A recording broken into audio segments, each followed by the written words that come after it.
Assalamualaikum warahmatullahi ta'ala wabarakatuh. Bismillahirrahmanirrahim. Hari ini untuk video yang kedua, kerja kursus Prinsip Akaun SPM 2020.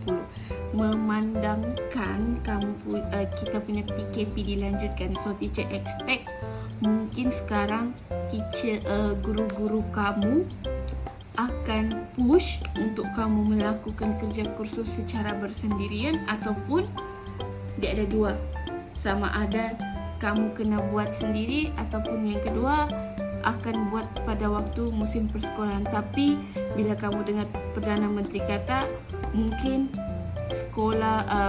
sesi persekolahan akan mula pada masa jangka yang lama, so kamu kena bersedia dengan segala kemungkinan. Okey, seterusnya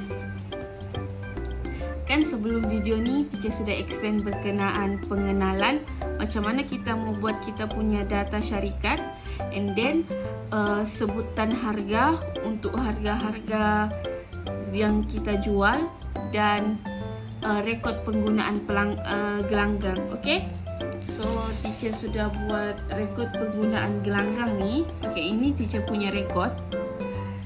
Sebelum ni teacher ada bagi tahu kamu bahawa sesi 1 pastikan kamu tidak lebih daripada 11 jam. Sesi yang kedua kamu tidak boleh lebih daripada 5 jam. Okey, so teacher lah, sebab teacher kan dah kena periksa, so teacher malas mau kira-kira nombor yang berubah-berubah, so teacher malarkan sahaja 5 jam setiap satu sesi. Teacher letak 3, 5, 3. Teacher letak seperti itu sahaja. Okey? Tapi terpulang daripada kamu. Satu orang tu akan sewa berapa jam, kamu anggarkanlah. Sebab kamu kan pernah main futsal, dan bagi sesiapa yang belum pernah main futsal, kamu tanya kawan kamu berapa jam mereka selalu lakukan untuk bermain futsal. Okey? Tapi teacher letak di sini 5 jam, 3 jam dan 5 jam. Okey? Okey, bahagian sini kejohanan futsal anjuran. Yang ini kita punya kelab sendiri, bukan kelab orang lain ya. Ini kelab yang kita tubuhkan Kalau kelab teacher ialah kelab futsal Seroja. Kalau kamu kelab futsal Zima, kamu just letaklah kelab futsal Zima. Ataupun depends on you, kamu punya nama kedai kelab futsal tu apa, dari kamu saja. Yang penting kejohanan futsal anjuran kelab kita sendiri. Okey? Okey. Siapa yang dalam kelas teacher sudah bagi soft copy untuk ini.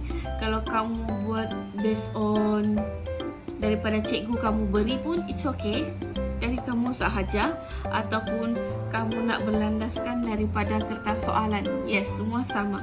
Format yang sama untuk urus perniagaan. Okey?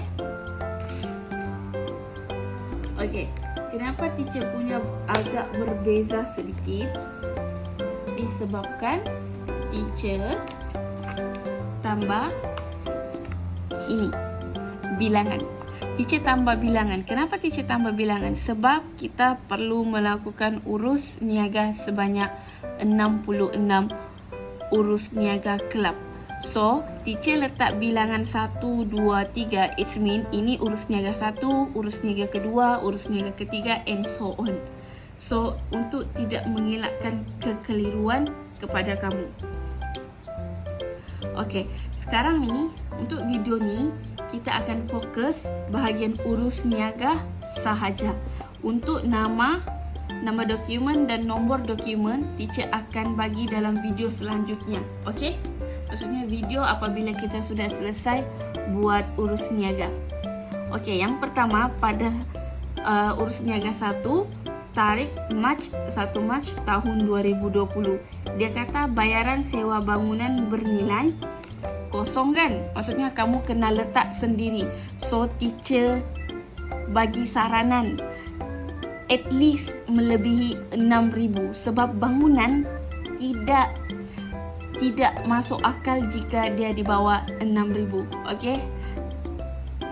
Ini secara dasarnya bayaran sewa bangunan bernilai melebihi 6,000. Sedangkan teacher accountant bahagian property, bangunan Sherbintan tu kami bagi sewa dengan owner lain, dorang bayar kami sebanyak 11,000. So kamu perlu letak harga sewa bangunan kamu perlu melebihi 6,000. So teacher make sense lah untuk teacher, sebab futsal kan, futsal tidak sebesar macam hotel, tidak banyak bilik. So teacher letak 8,000. Depends daripada kamu ya, kamu mau letak berapa ribu. At least yang penting melebihi 6,000, sebab tidak masuk akal jika di bawah 6,000. Okay? Selepas itu dengan cek bernombor, ini tempat kosong kan kalau dalam dokumen kamu. Teacher bagi cadangan random at least.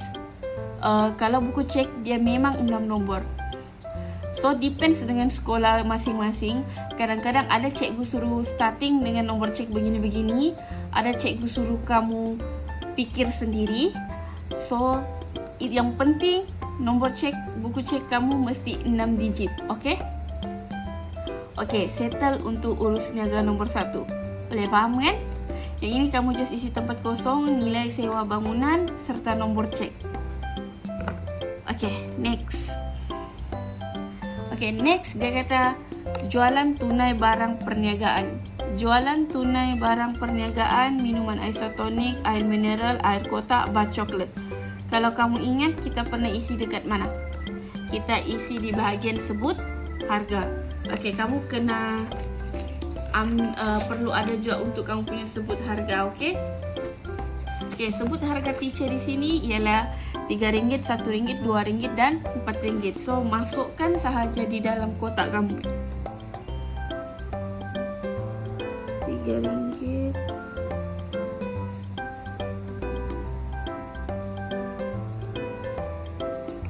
Okey, next. Quantity. So RM3 darab 215, kamu akan dapat 645. RM1 darab 15 akan dapat RM15. RM2 darab 80 akan dapat RM160. RM4 darab 15 akan dapat RM60. Jumlah dari 645 tambah 15 tambah 160 tambah 60, kamu akan dapat 880. Okey, kamu akan dapat 880. Okey. Settle untuk urus perniagaan yang kedua. Boleh faham setakat itu? Yang ini harga jualan seunit. Tengok kamu punya table yang kita pernah buat sebelum ini, iaitu senarai harga barang di kios. So inilah dia. Kamu kena letak nilai kamu sendiri ya. Sebab ini nilai teacher, kamu tidak boleh ikut. Kamu kena letak nilai kamu sendiri. Lepas tu harga jualan darab kuantiti, kita akan dapat jumlah harga jualan. Okey? Okey, seterusnya kutipan sewaan gelanggang seperti berikut. Tariknya tanggal 1 bulan 3, 8 pagi hingga 12 malam, jam sewa kadar sejam, kamu akan dapat jumlah. So, kita kena tengok kita punya rekod penggunaan gelanggang. Dia kata pada 1 Mac kan. So, 1 Mac ialah hari Ahad.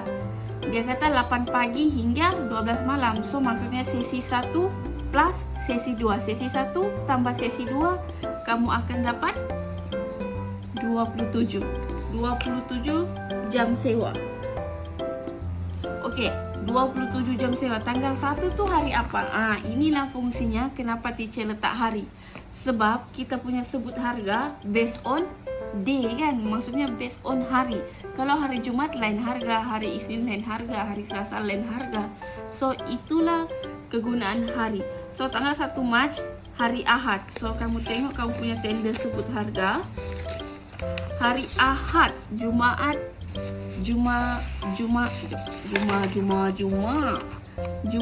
hingga Ahad. 8 pagi hingga 12 malam kan, maksudnya sesi 1 hinggalah sesi yang kedua, satu kadar setiap 1 jam ialah 120. So kadar sejam RM 120. So 27 darab 120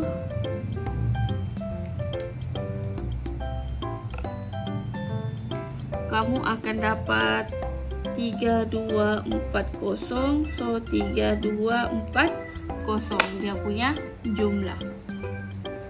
Okey, settle urus niaga yang ketiga. Okey, untuk urus niaga seterusnya, membayar lesen perniagaan kios RM 120 dan insurans 600 6 bulan secara tunai. Ini dia bagi tahu kita keluar duit untuk membayar lesen perniagaan kios 120 dan insurans 600. Ini memang ada dalam soalan. So kamu tidak perlu isi apa-apa, cuma pengetahuan kamu pada tanggal 2 Mac dia membayar lesen dan membayar insurans secara tunai. Okey, boleh faham kan? Okey, belian barang niaga daripada, bila dia cakap beli, maksudnya kita punya pembekal. Beli barang perniagaan daripada, kamu isi sendiri kamu punya pembekal masing-masing. Kalau teacher punya pembekal ialah, teacher letak sini etika senian Berhad. So teacher letak di sini supaya kamu tidak keliru. Kena letak kamu punya nama pembekal sendiri. Kalau perniagaan ABC, letak perniagaan ABC. It's depend on you. Secara kredit, dia bagi tahu kita belian barang perniagaan daripada etika senian Berhad secara kredit, means secara hutang. So kamu just darab harga jualan unit, darab kuantiti. RM1.50.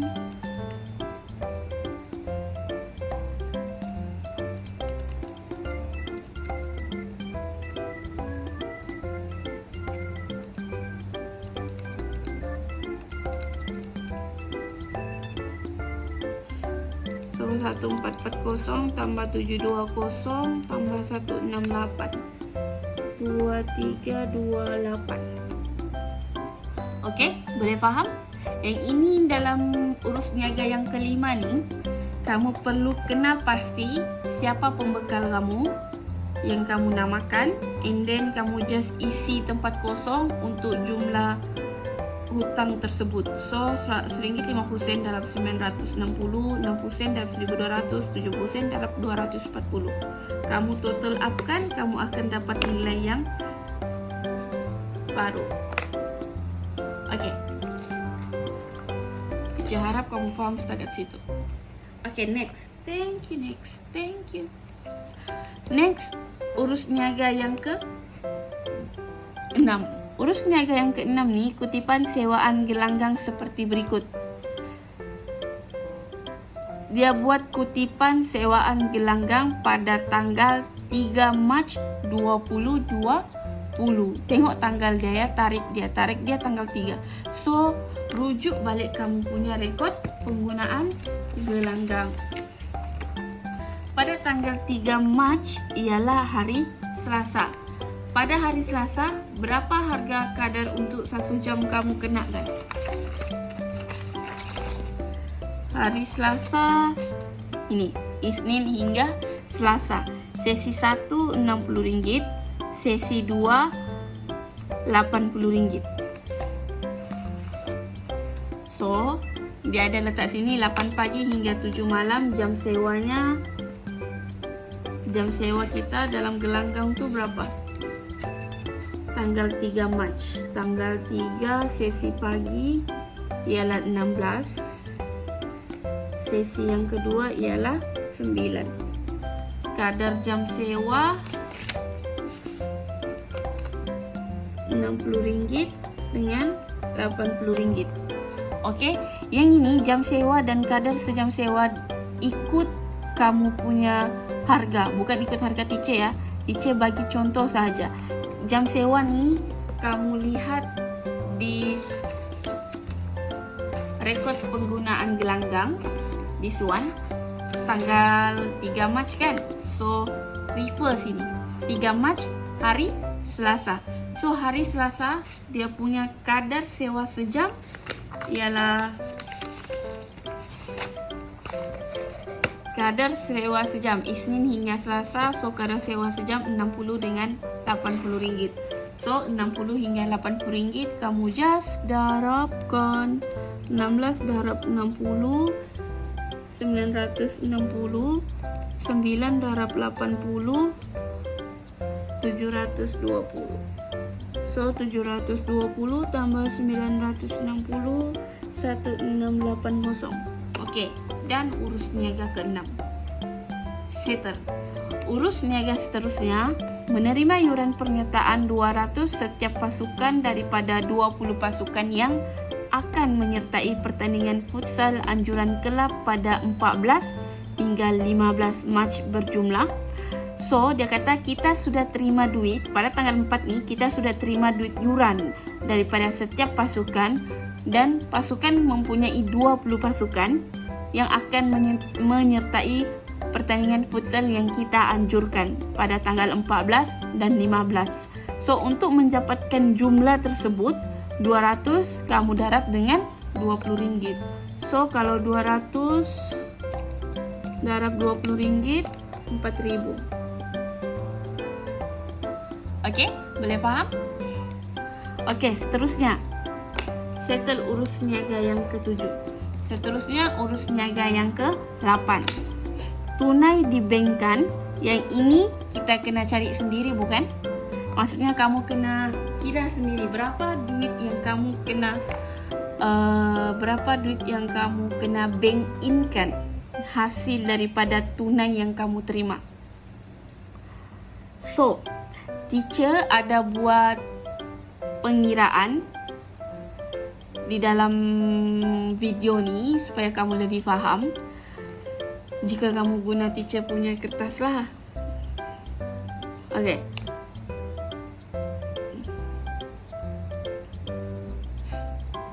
Cara pengiraannya, jumlah penerimaan tunai sahaja hingga 4 hari bulan. Maksudnya, jumlah penerimaan tunai sahaja sehingga 4 hari bulan 3 2020. So, teacher sudah letak sini di bilangan nombor 2, bilangan nombor 3, bilangan nombor 6, bilangan nombor 7. Boleh faham kan maksud teacher bilangan 2, 3, 6, 7? Maksudnya, kan teacher ada tulis di tepi ni ialah bilangan. Maksudnya ini urus perniagaan kan? Tapi teacher letak bil.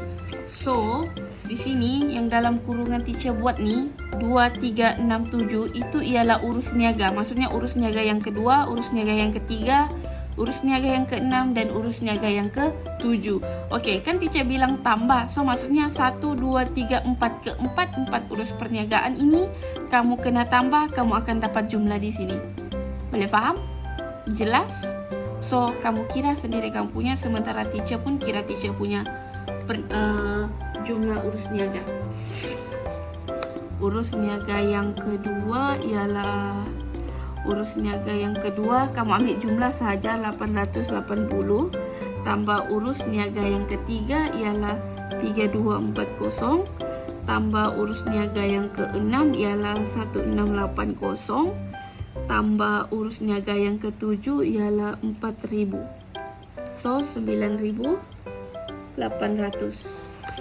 Teacher punya urus perniagaan 9,800. Maksudnya urus niaga yang kedua, urus niaga ketiga, urus niaga ke-6, urus niaga ke-7 ditambah ke semua akan dapat 9,800.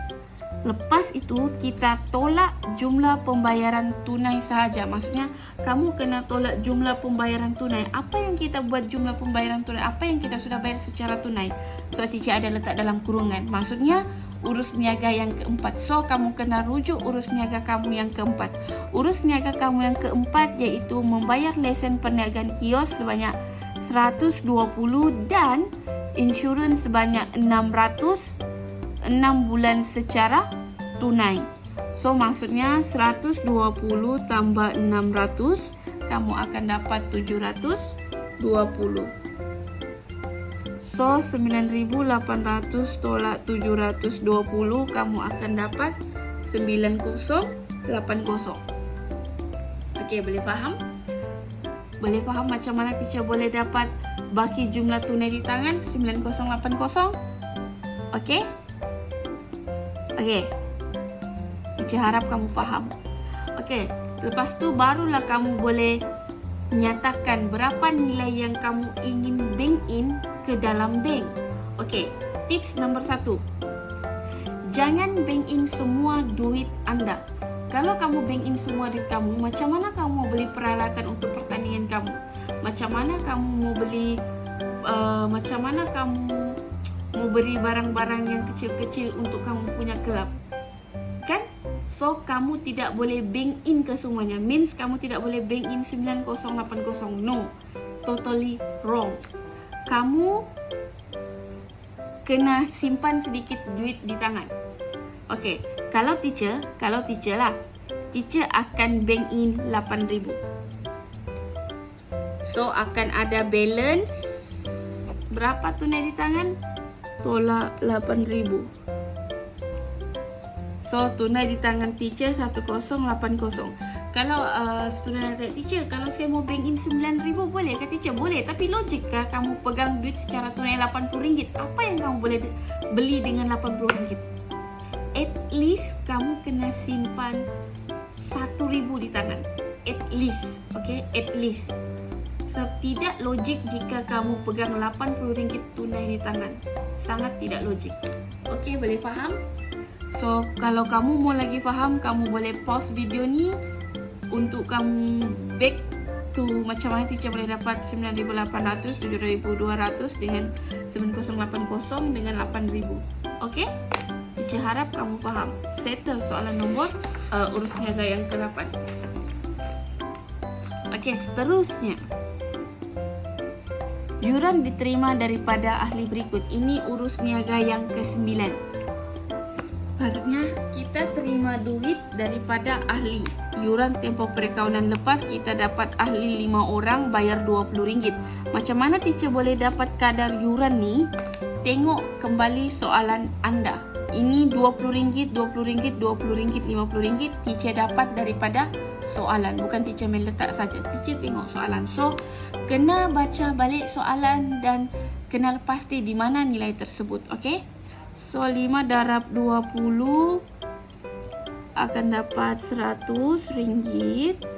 82 darab 20, 1640. 2 darab 20 dapat RM40. So, 100 tambah 1640 tambah RM40. Kita akan dapat 1780. Lepas tu yuran masuk 50 darab 12, RM600. So, jumlah yuran masuk ialah RM600. So, lepas ni kamu just tengok ini dan ini. Pastikan kamu darab dengan betul. Jangan asyik main darab-darab saja, takut kamu akan ketinggalan nombor. Okey? Boleh faham? Okey, seterusnya. Settle urus niaga yang ke-9. Seterusnya urus niaga yang ke-10. Urus niaga yang ke-10 ni dia menjelaskan kadar bayaran bernilai RM ... dengan cek. Okey. Teacher harap kamu tahu apa maksud kadar bayaran. Kadar bayaran tu ialah kita punya belanja. Belanja kita tu bermaksud kadar bayaran tu ialah belanja yang telah digunakan oleh gelanggang tersebut, seperti elektrik, seperti aircon, kalau guna aircon lah, seperti apa tu kalau orang futsal punya apa tu, servis lantainya, itu pun kita kena bayar. Mana ada free di dunia ni. Okay, so kadar bayaran ni tips yang kedua, nilai kena bersesuaian. Cadangan teacher mesti lebih daripada 1,000. Teacher boleh kalau tak 1,050? It's okay, no hal. At least kena lebih daripada 1,000. Kenapa? Sedangkan rumah kita bayar sebulan 100. Kalau rumah biasa-biasa lah. Kalau rumah banglo yang ada aircon, kamu rasa berapa bayaran dia punya elektrik sebulan? So kalau gelanggang ni common sense lah. Kalau kamu punya kadar bayaran tu lebih daripada 1,000 gelanggang kot. Ada kedai lagi, ada freezer lagi, ada tempat air lagi. So dia mesti lebih daripada 1,000. Okay? Kamu kena ikut tips itu. Cadangan teacher mesti lebih daripada 1,000. Kena masuk akal bro. Okay, so teacher letak di sini 2,000. Okay, boleh faham? Okay, next ialah urus niaga yang ke-11. Urus niaga yang ke-11 ni, kutipan sewaan gelanggang seperti berikut. 8 pagi hingga 12 malam, tanggal 6. Dia buat tarikh tanggal 6. Teacher sudah isi tempat kosong mengikut teacher punya rekod jualan. So kamu kena ikut rekod jualan kamu sendiri ya. Kamu tengok sini tanggal 6. Tanggal 6 tu hari apa? Tanggal 6 ialah hari Jumaat. Dia bilang 8 pagi hingga 12 malam. Bermaksud jumlah keseluruhan jam kita ialah 25. Lepas tu hari Jumaat, berapa sewa yang kita kenakan untuk sejam? Teacher, sewa yang teacher kenakan kepada pelanggan teacher hari Jumaat ialah 120. That's why teacher 25 darab 120, kamu akan dapat RM3,000. Okay? Boleh faham?